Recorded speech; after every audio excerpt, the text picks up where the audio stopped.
Welcome to This Explainer. Today, we're going to explore history with high graphics, using these absolutely stunning visual illustrations to bring a literally legendary ancient dynasty back to life. We're talking about the origins of a family whose name has basically become synonymous with absolute power, way before there was ever an Iron Throne. We are going back to the very beginning of House Targaryen. I want you to just take a second and really imagine this scenario.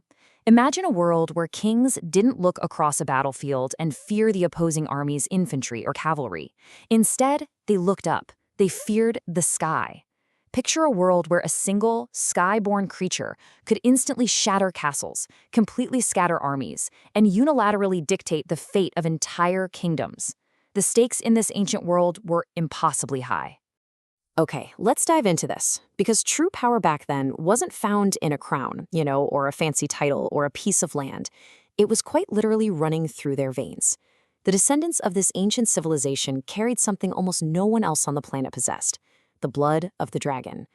This unique, ancient Valyrian bloodline gave the Targaryen family the unparalleled, almost magical ability to command dragons. Part 1. The Land of Fire, the Valyrian Freehold. To truly understand them, we've got to look far back in time, across the narrow sea, to a civilization unlike anything the world had ever seen. This was a magnificent, terrifying land of fire and volcanoes. It was controlled by these incredibly powerful dragonlord families, who used these creatures not just as beasts, but as absolute instruments of power.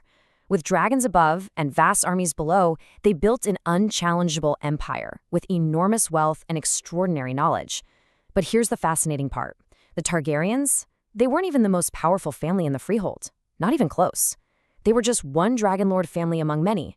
They had wealth, and sure, they had dragons, but they didn't rule Valyria. Part 2. A Vision of Destruction. So how did the Targaryens become the ones we remember? Well, the entire destiny of the family, and by extension the entire world, changed because of one extraordinary woman. Her name was Daenerys Targaryen, known to history as Daenerys the Dreamer. Daenerys experienced this terrifying, apocalyptic vision of impending destruction. She saw Valyria falling. Now, a lot of powerful rulers would have laughed this off, right? Ignoring a prophecy when they're sitting at the absolute peak of global power. But her father, Aenar Targaryen, made the fateful decision to listen. And that singular choice to heed his daughter's warning, it changed history forever. This historical timeline really puts the rapid escalation into perspective. For centuries, the Valyrian Freehold sits at its absolute peak of unshakable prosperity. Then, years prior to the collapse, Daenerys has her vision. Just months prior to the end, Aenar gathers his family, their wealth, and most importantly, their dragons, and just flees west across the sea. Then, we hit day 0, the doom. Part 3. Surviving the doom. It was a catastrophic, world-ending event that practically wiped the greatest civilization in the known world right off the map. The absolute annihilation of Valyria was sudden, and it was total. Volcanoes that had birthed their power erupted, completely shattering the land. Unstoppable fire consumed their magnificent ancient cities. Thousands upon thousands of people perished in an instant. Those seemingly untouchable, godlike dragon lords and their vast empire simply vanished overnight, leaving only ruins behind. In a flash, the world violently entered a completely new age.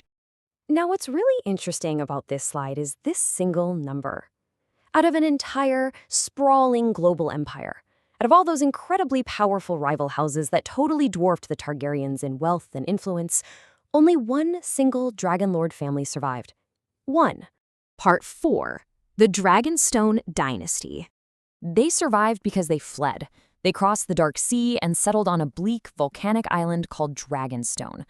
Now, to the rest of the world, fleeing the greatest civilization on Earth probably looked like cowardice, but they stayed hidden there for generations as a strategic foundation.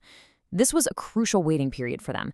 They preserved their otherworldly Valyrian identity, kept speaking their ancient language, and maintained traditions that completely separated them from the Westerosi society they were living right next to.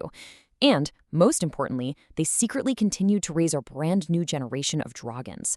They held onto this deeply ingrained belief that their bloodline was special. And this brilliantly illustrates the massive contrast between the two worlds at that moment in time. On one side, you have Westeros, 7 divided kingdoms, 7 crowns, endless petty rivalries, with lords fighting lords, completely oblivious to what was brewing off their coast. On the other side, Dragonstone, a highly concentrated, united family, a growing, patient dynasty boiling down to 3 Targaryens and 3 dragons. Part 5. The Conquest Begins. This brings us to a man who would transform the history of this continent forever. Aegon Targaryen didn't just want to rule a single small kingdom. He looked across the sea and realized Westeros was ready to be united. And he possessed the exact devastating arsenal to do it. Look at this lineup. This wasn't just an army. This was an extinction-level threat to anyone who opposed them. You have Aegon riding Valyrian the Black Dread, Visenya riding Vhagar, and Rhaenys riding Merryxes. 3 siblings, 3 dragons, preparing to conquer an entire continent. To signify this, they unfurled an identity unlike any other noble house in Westeros. Their new banner was a 3-headed dragon. It perfectly reflected their unified front. Aegon, Visenya, and Rhaenys acting as one massive, unstoppable force that was about to completely upend the Westerosi order.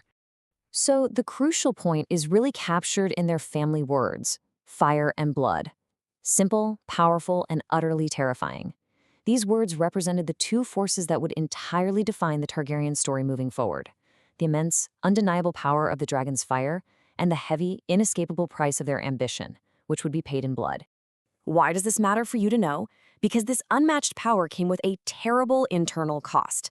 Yes, they mastered creatures that turned battlefields into literal infernos, and they became famous for immense courage and vaulting ambition. But their bloodline was also plagued by madness, fierce love, deep betrayal, and eventually brutal civil war. The fascinating irony of House Targaryen is that their greatest strength, their insular united family, ultimately became their absolute greatest danger. They were a dynasty that would produce brilliant conquerors and dreamers for sure, but also rulers who would ultimately tear themselves apart. Part 6. The Legacy Begins. But hey, all of that internal strife came much later. Right now, at the dawn of this era, survival's behind them, and legacy is right in front of them. Picture Aegon mouncing Balerion as the sun rises over Dragonstone. Behind him is the last remnant of Valyria. In front of him are 7 fractured kingdoms, entirely unprepared for the Age of the Dragon. Which leaves us with this final thought to ponder. What kind of kingdom will a family born from apocalyptic fire and blood forge from the ashes? They survived the end of their world, but now they've got to build a new one. It's a fiery destiny that shapes everything that follows. Thanks for joining me on this explainer, and keep questioning the history behind the lore.